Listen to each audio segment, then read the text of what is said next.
Sono passati 800 anni dalla svolta francescana di frate Fernando da Lisbona. 800 anni dal suo naufragio in Sicilia, 800 anni dal suo primo abbraccio con il poverello d'Assisi.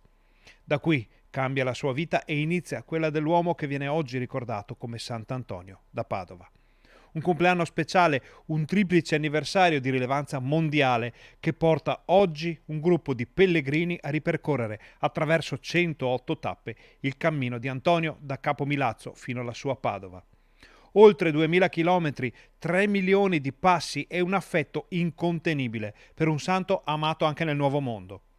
Un percorso che si concluderà domenica proprio al Santo, dove saremo anche noi di Rete Veneta per celebrare questo momento storico di grande importanza.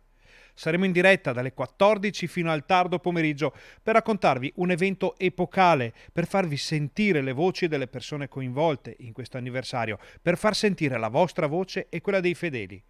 Dopo aver accompagnato il santo in volo sull'elicottero che lo ha portato sulle terre colpite dal Covid in una diretta che ha permesso a milioni di telespettatori di essere presenti al momento più alto della lotta al male invisibile, dopo averlo seguito sulle strade di Padova, sull'acqua della laguna e fra la sua gente, torniamo a portare nelle vostre case il santo e la storia. Domenica sul canale 14, a partire dalle 14.